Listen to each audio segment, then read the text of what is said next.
Vous êtes à l'écoute de l'émission Voix de l'héritage sur Radio Résistance. Aujourd'hui, nous allons traiter d'un sujet un peu original. Il s'agit des extraterrestres. Et pour cela, nous allons nous baser sur un bouquin qui est sorti tout récemment et qui a été écrit non pas par un extraterrestre, mais peut-être pas loin, notre ami Laurent Glosy, que vous avez déjà pu entendre sur Radio Résistance. Bonjour donc aux auditeurs de Radio Résistance, je suis bien Laurent Glosy et je ne suis pas un extraterrestre. Bon, nous voilà rassurés. Donc, le bouquin est sorti en janvier, il me semble. Oui, un peu avant, mais c'est effectivement dans cette période. Un livre très intéressant de 260 pages environ, qui s'intitule donc « Extraterrestres, les messagers du New Age ». Et en sous-titre « Du mystère des crop circles au mind control, quand la CIA et l'ufologie préparent un nouvel armement ». Bon, il y a beaucoup d'anglicismes.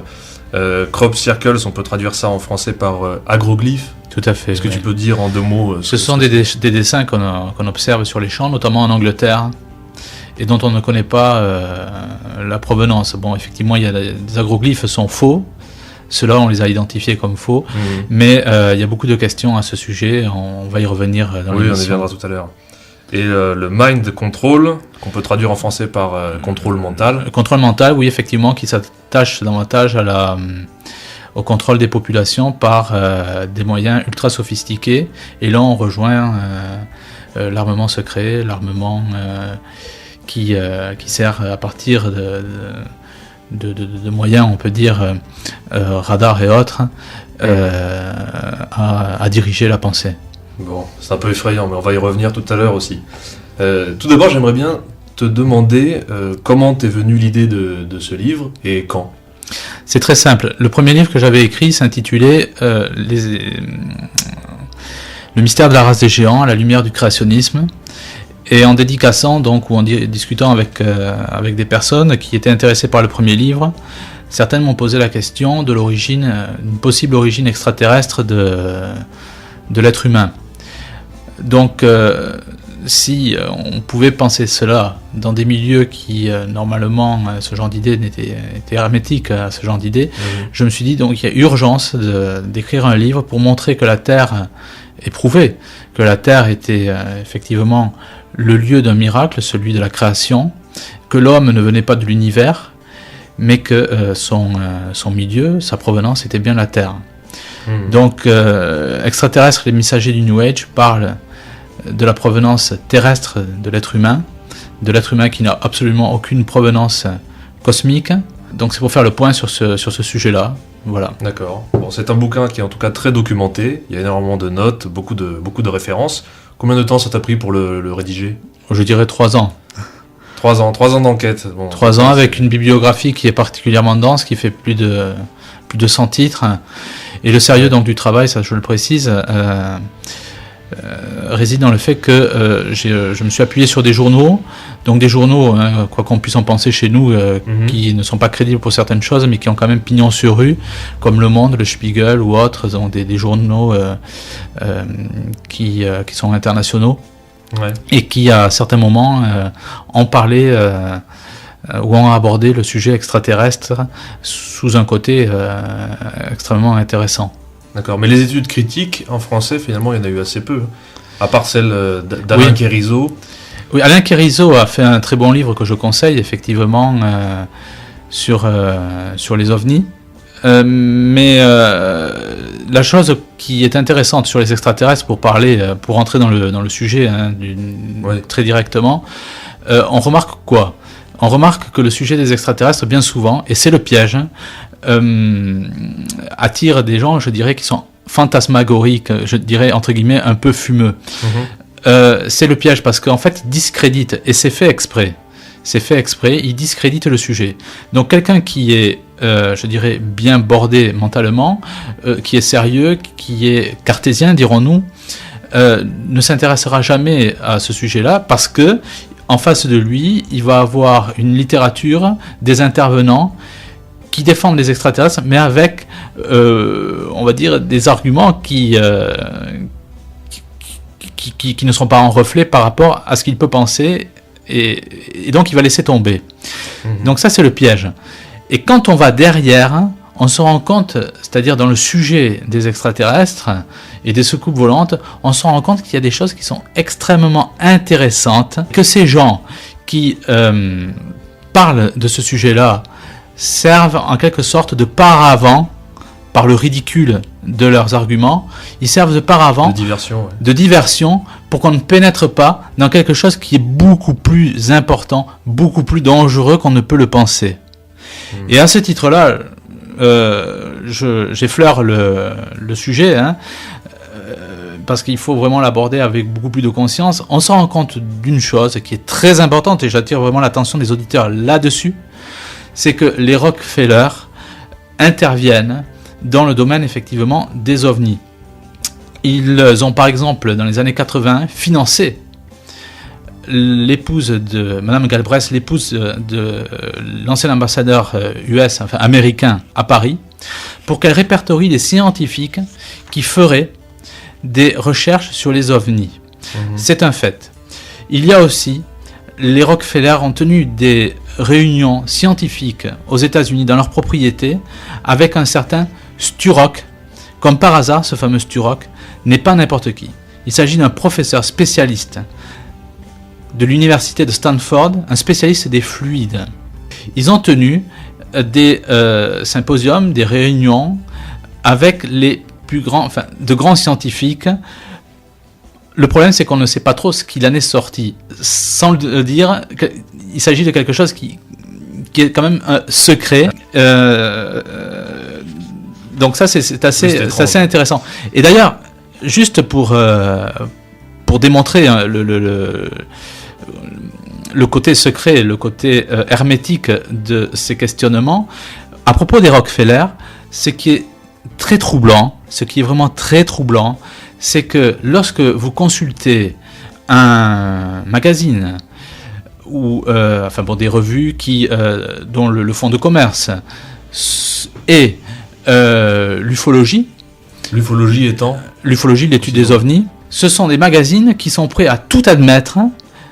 Tout est l'inverse de tout. Donc ils vont vous parler de choses sur des gens qui sont abductés, c'est-à-dire kidnappés par des extraterrestres. Ils vont vous parler de choses extraordinaires, mais lorsque vous leur demandez est-ce que vous avez des livres, est-ce que vous avez des articles qui parlent du financement des Rockefeller par rapport à l'ufologie, leur intérêt, ils n'ont rien du tout. Ouais. J'ai fait l'essai, c'est quand même un peu curieux de remarquer que les mécènes ne sont pas mentionnés. Et lorsque vous allez sur Internet, il y a comme ça des pistes, et puis ça s'arrête subitement. On se rend compte que les Rockefeller, par exemple, concernant les agroglyphes, les crop circles, ces dessins dans les champs, ont fait des études là-dessus à partir de satellites. Et c'est pour ça que Thibaut, je vais te repasser la parole pour. Non, mais concernant les agroglyphes, on veut leur donner une origine extraterrestre. On dit qu'il y a des agroglyphes des crop circles qui sont des faux. Ouais.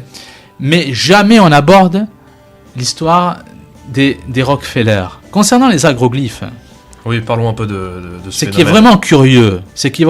Et là, l'auditeur doit, je dirais, se concentrer sur ce que je vais dire encore une fois. On remarque quoi ? Ce n'est pas moi spécialement qui le dit, c'est le général Letty qui était responsable du rapport Cometa. C'est un rapport donc sur l'étude des ovnis, qu'il a remis au début des années 90 à Chirac et à Jospin, parce que l'un était président et l'autre Premier ministre. Et un second livre parle de cela.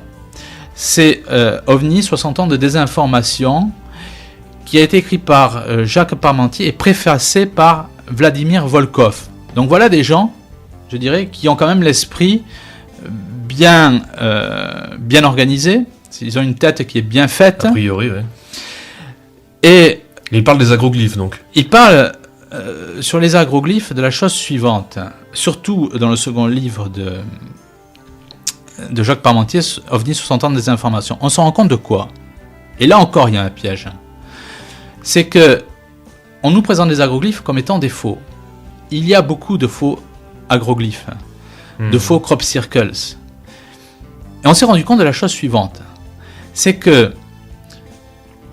lorsqu'on a découvert les faux agroglyphes, de faux crop circles, tout d'un coup, la presse dans le monde entier, la presse écrite, la presse télévisuelle, s'est emparée du phénomène pour dire voilà, ce sont des faux crop circles, il y a des gentils plaisantins qui ont fait ça, etc., etc. Mais lorsqu'on y réfléchit de plus près, lorsqu'on va encore derrière, lorsqu'on ne s'arrête pas au comique de la chose, on se rend compte de quoi ? On se rend compte de la chose suivante, c'est que ces faux agroglyphes, la presse entière, donc je répète, télévisuelle et écrite en a parlé dans le monde entier, mais pour que ça se fasse en même temps, il faut que derrière, vous ayez un... comment dirais-je ? Une volonté unique. Oui, mais il faut avoir une sacrée organisation pour que vous puissiez contacter toute la presse et que la presse entière s'intéresse au même moment et diffuse au même moment la même chose. Et ça, c'est tout à fait curieux. Parce que, à la réflexion, on peut se demander, est-ce que les faux agroglyphes n'ont pas servi à cacher les vrais ? Ouais. Et là, on entre tout de suite dans quelque chose de très intéressant. Et on peut encore retourner, une fois de plus, sur l'intérêt des Rockefeller. C'est la conclusion de ce petit chapitre. Lorsque je disais c'est toujours essentiel, excuse-moi, de savoir qui paye, qui finance. Qui paye, mais il ne faut pas s'arrêter à l'apparence ridicule des ovnis, des extraterrestres ou des phénomènes qu'on y rattache.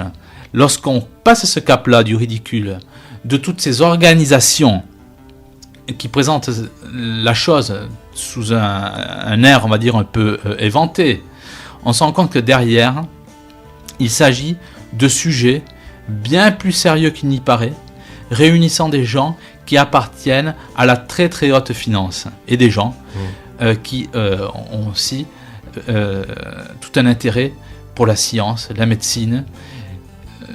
Donc c'est là où... Et pas seulement la haute finance, je crois aussi de différents cénacles secrets, des groupes mondialistes plus ou moins connus, voire même des sectes maçonniques ou paramaçonniques. Tout à fait. D'ailleurs, à ce sujet, il y a une chose, quand j'ai étudié le phénomène des extraterrestres, qui m'a vraiment interpellé. Je me rends compte, à propos de la Suisse, il y a beaucoup de choses concernant ce petit pays.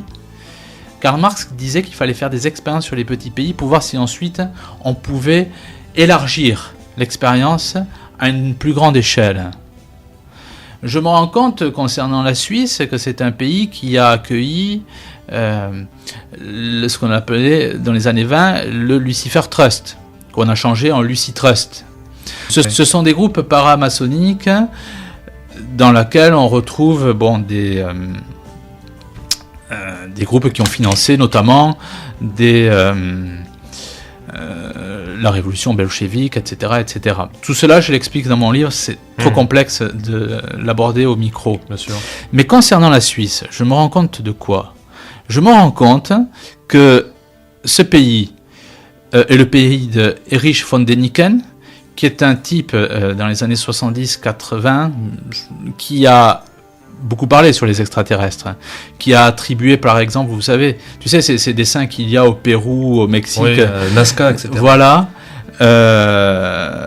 il attribuait ces dessins, il disait que il expliquait que ces dessins en fait étaient des pistes d'atterrissage pour les extraterrestres. Oui. C'était complètement fumeux.